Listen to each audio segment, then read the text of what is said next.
Cardenal Gianfranco Ravasi, es un gusto poder presentar el primer panel de esta mañana y con el que abrimos las mesas de diálogo en torno a la libertad y la construcción de la sociedad.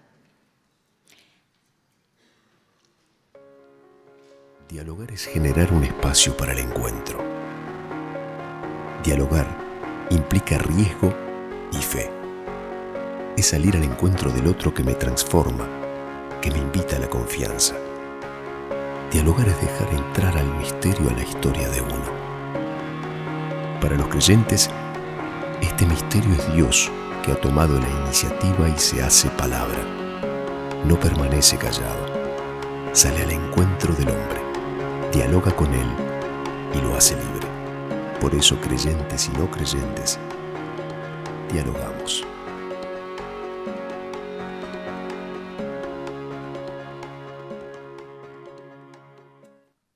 Este primer foro se titula La laicidad como signo de identidad de la cultura uruguaya.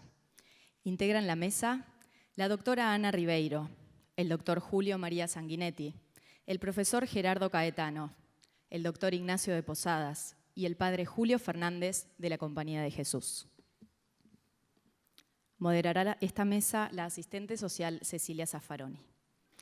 La asistente social Cecilia Zaffaroni fue docente de la carrera de Trabajo Social entre 1993 y 2010, decana de la Facultad de Ciencias Humanas de la Universidad Católica entre 1999 y 2005. Integró el consejo directivo de esta universidad entre 2006 y 2011. En el año 2013 recibió la Gran Medalla Académica de la universidad como reconocimiento de su labor. El doctor Julio María Sanguinetti es doctor en Derecho y Ciencias Sociales por la Universidad de la República, presidente de la República Oriental del Uruguay en 2 periodos, entre 1985 y 1990 y 1995 y 2000. También fue diputado y senador, ministro de Industria y Comercio y de Educación y Cultura. Ha escrito numerosos libros sobre temas históricos, jurídicos y artísticos. Ejerce el periodismo desde siempre, siendo actualmente columnista de El País de Madrid, La Nación de Buenos Aires y El País de Montevideo. Fue secretario general del Partido Colorado. Entre otros galardones, es Premio Bolívar de la UNESCO en el año 2000. El doctor Gerardo Caetano es doctor en Historia, docente e investigador grado 5 de la Universidad de la República y politólogo. Es director académico del Centro de Formación para la Investigación Regional y presidente del Consejo Superior de la Facultad Latinoamericana de Ciencias Sociales. Es integrante del Comité Directivo del Consejo Latinoamericano de Ciencias Sociales y presidente de la Asociación Uruguaya de Estudios Internacionales. Miembro de las Academias de Letras y de Ciencias del Uruguay y miembro correspondiente de la Real Academia Española y de la Academia de Historia de Argentina. Es docente en cursos de grado y de posgrado a nivel nacional e internacional, entre otros cargos. El reverendo padre Julio Fernández de la Compañía de Jesús es doctor en Filosofía y Educación por la Universidad Complutense de Madrid. Actualmente es el director del Departamento de Educación de la Universidad Católica del Uruguay. Es director ejecutivo de la Fundación Sofía. La doctora Ana Ribeiro es doctora en Historia por la Universidad de Salamanca, España. Es licenciada en Historia por la Universidad de la República del Uruguay. Es profesora de alta dedicación en la Universidad Católica del Uruguay en las áreas de Historia, Ciencias Sociales y Ciencias de la Comunicación. Investigadora del proyecto y red de investigación Iberconceptos e investigadora del ANI y del IDUSAL. Escritora de múltiples libros y 3 veces premiada con el galardón Bartolomé Hidalgo. El doctor Ignacio de Posadas Montero es doctor en Derecho y Ciencias Sociales. Se desempeñó en múltiples cargos de la vida pública nacional e internacional. Fue senador de la República y ministro de Economía y Finanzas. Actualmente es directivo de la Cámara Nacional de Comercio y Servicios. Es miembro y vicepresidente de la Academia Nacional de Economía. Es socio y director en Posadas, Posadas y Vecino. Es profesor de posgrado y miembro de la Comisión Asesora al Rectorado de la Universidad Católica del Uruguay. A continuación, le damos la palabra a la asistente social Cecilia Zaffaroni. Bueno, muy buenos días. Es un gusto compartir con todos ustedes esta instancia. Es con mucha alegría y expectativa que damos inicio a estos 2 días de reflexión. Alegría y expectativa que se reanima al ver esta enorme sala casi colmada con la respuesta de todos ustedes. El tema elegido para abrir este espacio pone el foco en la laicidad como signo de la identidad de la cultura uruguaya. Sin duda, todos nosotros lo sentimos como un rasgo que nos caracteriza y nos distingue de otros países del continente latinoamericano y, por tanto, es particularmente relevante para contextualizar este diálogo sobre libertad y construcción de la sociedad. Es un privilegio contar para iniciar este camino con este destacado grupo de panelistas que nos acaban de presentar. Seguramente sus aportes, desde distintos ángulos, perspectivas y creencias, nos ayudarán a respondernos algunas preguntas y esperamos que también a plantearnos nuevas interrogantes y nuevos desafíos. ¿Cómo se gestó y cómo se fue conformando esta particularidad a lo largo de nuestra historia? ¿Cómo ha marcado nuestro desarrollo y nuestra realidad presente? ¿Cuánto de laicidad y cuánto de laicismo hemos vivido en la sociedad uruguaya? ¿Qué aportes y qué condicionantes nos ha generado? Porque desde esta lectura también podremos plantearnos cómo visualizamos y proyectamos el espacio de lo religioso en nuestra sociedad hacia el futuro. En síntesis, se trata de buscar una mirada a nuestras raíces, a nuestra historia, que nos ayude a comprender nuestra identidad presente y proyectarnos hacia el futuro. De eso se trata entonces la tarea que vamos a abordar conjuntamente con quienes me acompañan en esta mesa. Bienvenido. Para desarrollar este panel está previsto que cada uno dispondrá de 15 minutos para plantear su aporte a esta reflexión. Luego tendremos algunos minutos adicionales para hacer posible un intercambio entre ellos y compartir algunas reacciones sobre las distintas visiones presentadas. Me tocará la no siempre grata tarea de controlar el tiempo, trataré de cumplir con ella y agradezco desde ya a todos su colaboración para que podamos escucharnos todos y culminar esta mesa dentro de los tiempos asignados. Vamos a hacer alguna variación en el orden de las presentaciones a solicitud de los mismos panelistas que me lo acaban de plantear antes de comenzar y estoy respondiendo a su deseo y a su inquietud. Vamos a comenzar entonces primero por aquellos aportes que nos van a plantear una perspectiva más bien de carácter histórico. Le vamos a dar la palabra entonces en primer lugar a la doctora Ana Ribeiro y luego en segundo lugar al profesor Gerardo Caetano. Podemos comenzar, Ana, cuando tú quieras. Muchas gracias, muy buenos días a todos. Saludo a todas las autoridades civiles y eclesiásticas presentes hoy aquí. Son ustedes demasiado y probablemente si los enumero me olvidaré de alguno, así que saludo a todos de forma sencilla, pero muy agradecida y no sin cierta emoción. Me gusta muchísimo cuando la sociedad uruguaya se dispone a discutir lo que sea, porque soy una convencida que nos hace falta muchísimo más sentarnos a conversar de lo que lo hacemos. Así que agradezco profundamente la invitación y esta instancia y felicito a la Iglesia por promoverla.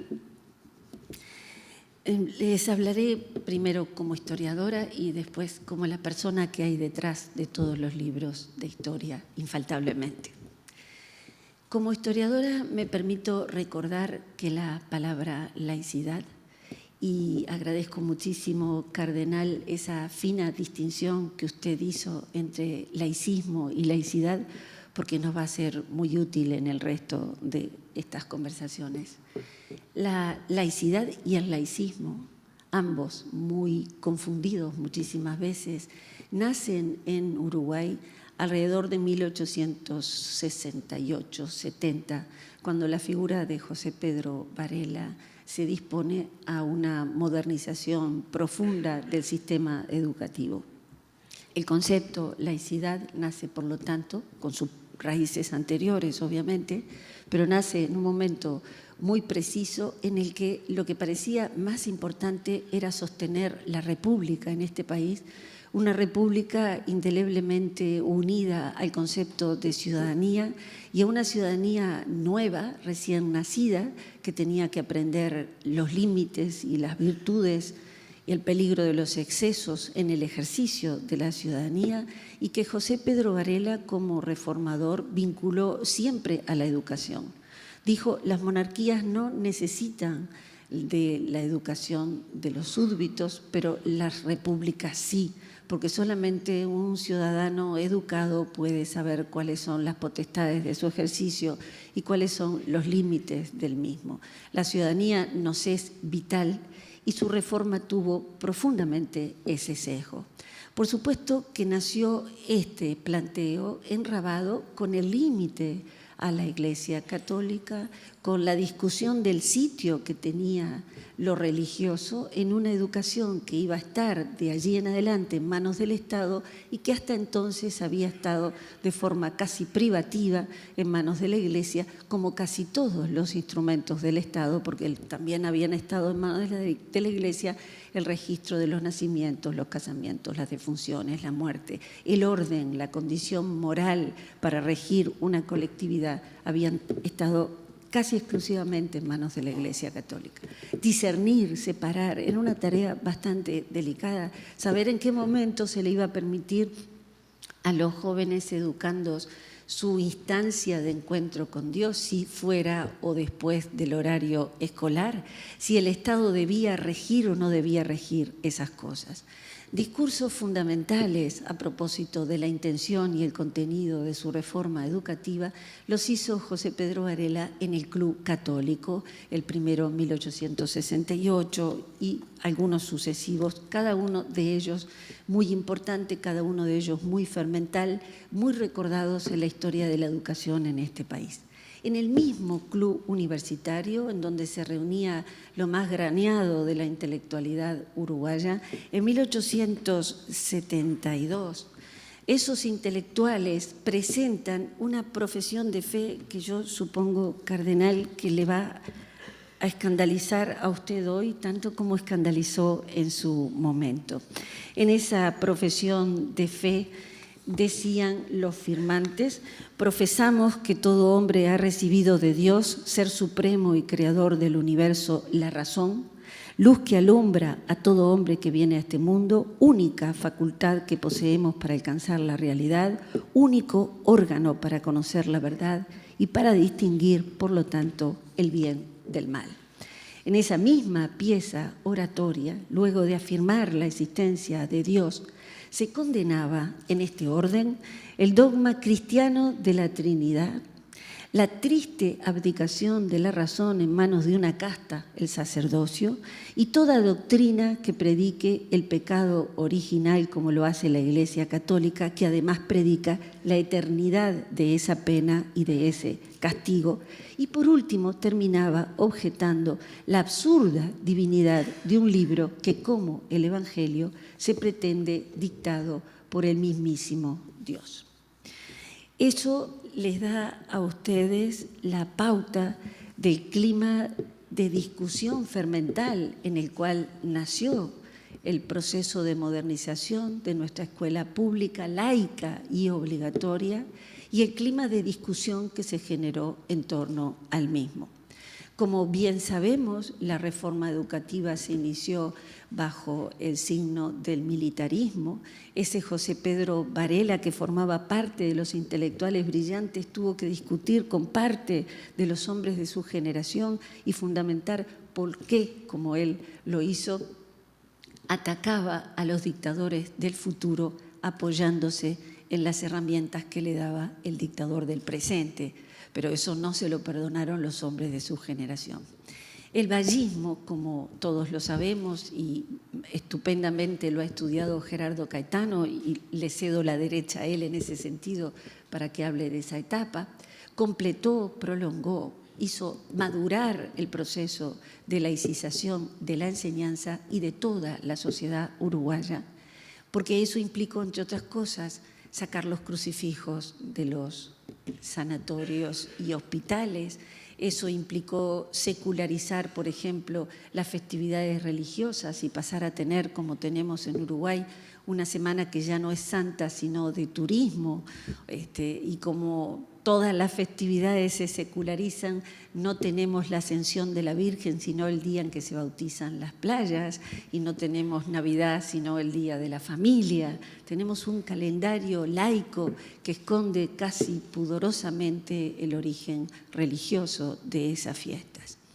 Es muy recordado, pero también bastante reciente, la figura en los libros de historia, en la memoria de los historiadores y en las clases de historia y en boca de los profesores, insisto, es reciente, la figura de aquella adorable monjita que cuidó al gran secularizador en los años finales de su vida, en los momentos finales de su vida, en la enfermedad y en la muerte. Es una imagen que nos reconcilia un poco con los orígenes profundamente espiritualistas de aquel hombre que abrevó en el positivismo, que abrevó en la modernidad más escandalizante en su momento, la de mayor vanguardia, la que se atrevió a ir más lejos respecto a una institución en la cual se habían formado todos los valores de esta sociedad, la oriental como parte de la sociedad cristiana.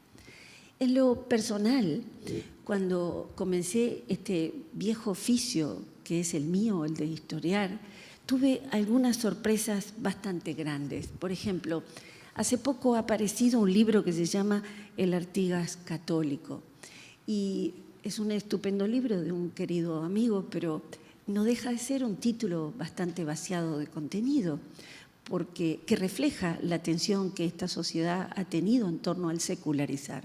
¿Por qué? Porque no es novedad que Artigas fuera católico, no lo era excepcionalmente, era católico como toda la sociedad de su tiempo. Todos los orientales de su época eran católicos. Sin embargo, hubo que escribir un libro que singularizara en ese catolicismo para dar cuenta de algo que se había tornado invisible a los ojos de todos los lectores del Uruguay, porque la secularización fue más allá del nomenclátor, fue más allá de la Semana Santa convertida en semana de turismo, semana criolla. Fue muchísimo más allá. Invisibilizó la fe de casi todos los hombres públicos, porque invisibilizó la fe, la redujo a un ámbito exclusivamente privado, y en el público el Estado era un Estado sólidamente laico. Mi sorpresa fue grande cuando descubrí que Artigas era devoto de la Virgen del Monte Carmelo, cuando descubrí que en los largos y tristísimos años de exilio, lejos de su país y de su familia, en Paraguay, leía un libro que había escrito ese espiritualista católico en el año 1817, o sea, un contemporáneo, el Marqués de Caracciolo, que para decirlo de una manera, discúlpenme un poco, demasiado familiarizada, escribía algo así como los bestsellers de la época. Eran libros espiritualistas, pero de divulgación de la fe. En ese libro que Artigas leyó en su soledad en el Paraguay, y que cuando pocos meses antes de morir lo visitó el hijo de quien había sido su gran amigo paraguayo, Fulgencio Yegros, el joven soldado José Rómulo Yegros, Artigas no tuvo más gesto, más cálido, nada más valioso que entregarle que precisamente la conversación consigo mismo del Marqués de Caracciolo, que tenía desde hacía muchísimos años un libro muy gastadito en el cual le escribió una dedicatoria, libro que se atesora en el Palacio Legislativo. Mi sorpresa fue grande cuando me dije, caramba, el jefe de los orientales en la soledad de la selva paraguaya, miren ustedes lo que lee. Y no leía solamente un rosario o leía solamente una oración a la Virgen del Monte Carmelo. Leía y reflexionaba en un libro en cuyas páginas, le selecciono 5 renglones, se dice, por ejemplo, esto: si Spinoza se hubiera consultado a sí mismo, porque el libro se llama La conversación consigo mismo y él dice que es el único camino certero para llegar a Dios. Si Spinoza se hubiera consultado a sí mismo y no a los cuerpos que le rodeaban, ¿habría creído acaso groseramente, como lo hizo, que la materia es la divinidad esparcida por todas partes? Si los ateístas hubieran observado bien la esencia y la grandeza de su espíritu, hubieran podido desconocer al Creador, viendo en sí mismos a una imagen perfecta. si los deístas hubieran comprendido bien que el alma es la obra más primorosa de Dios, ¿la hubieran juzgado indigna acaso de su atención? Para mí esto fue una sorpresa grande, pero no terminó ahí, porque cuando estudié Aparicio Saravia y la Revolución del 97, pegué otro respingo el día que leí las órdenes que el ejército gubernista tenía para el ceremonial de Semana Santa, ejército del gobierno, ejército al servicio del Estado. El ceremonial de Semana Santa, 1897, desde el jueves santo a las 10 de la mañana hasta el sábado a la misma hora, todos los cuerpos de la guarnición van a llevar las armas a la funerala, las banderas arrolladas, las cajas y las cornetas a la sordina. En la fortaleza General Artigas, los días hábiles se hará un disparo de cañón cada media hora, y el viernes y en la aleluya del sábado una salva de 21 cañonazos. El mundo civil y los soldados deben hacer su ofrenda a Dios en la Semana Santa. Y terminaba dando la orden que el jueves y viernes santos todas las bandas de música de todos los batallones fueran a tocar a las plazas, a la catedral, a la iglesia de San Agustín.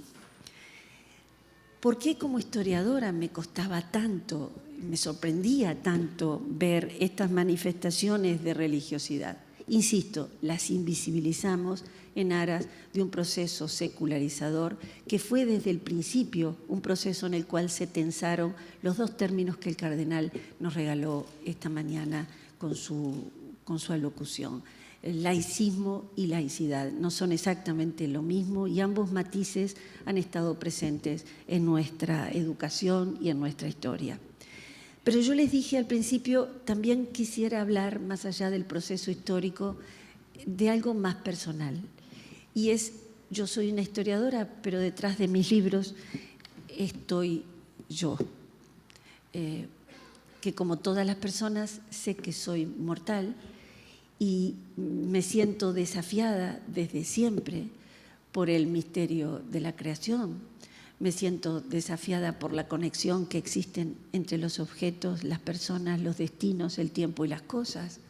Me pregunto a propósito de los fundamentos, de toda lógica que rija esas conexiones y que estoy muy, muy lejos de esa apatía atea de la que usted hablaba, cardenal.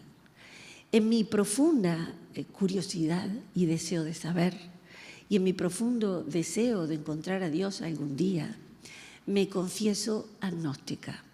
He vivido, vivo y trabajo entre católicos desde siempre.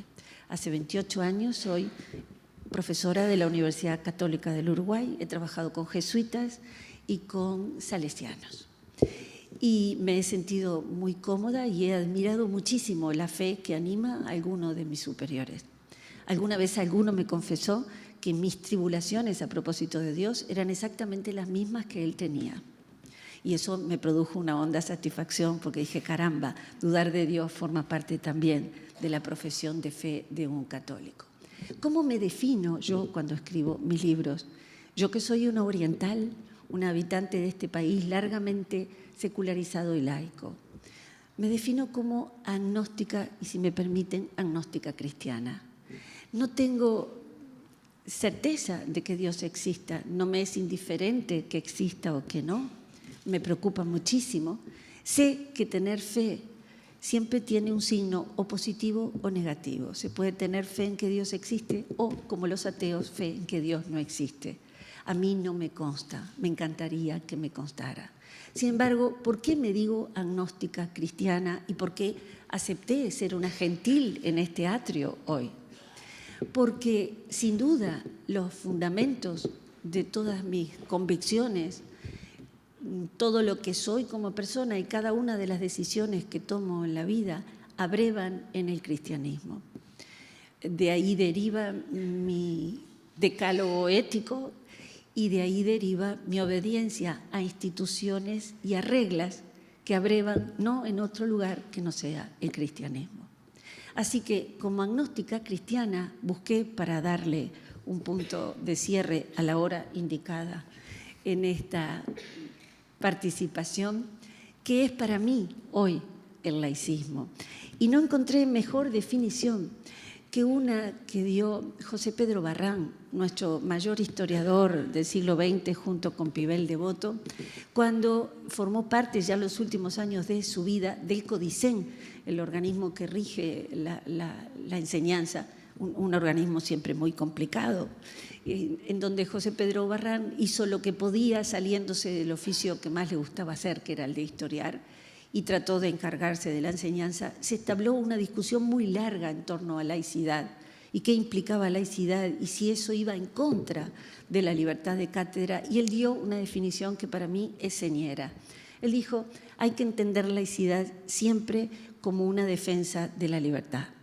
La libertad que tiene el alumno de pensar distinto al profesor y levantarse de manera crítica frente a él y señalarle un límite diciéndole, enséñame pero no me avasalles. Y hay que entender también la dimensión de libertad que laicidad implica como generosa dádiva hacia el profesor, que también tiene sobre sí la presión de múltiples poderes que pueden representar partidos, instituciones, momentos históricos, y que también tiene desde la cátedra, a la vez que respetar al alumno, pero hacerse respetar a sí mismo.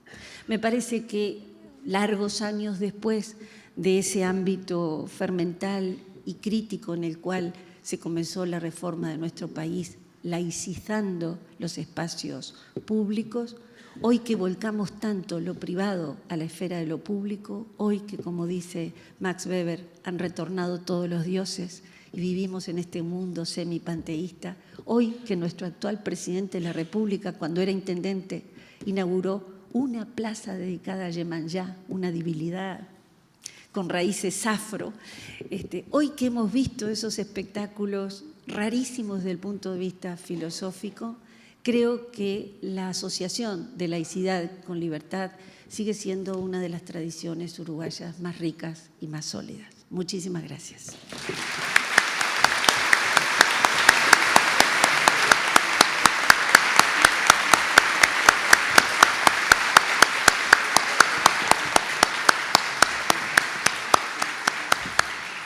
Bueno, muchísimas gracias, Ana.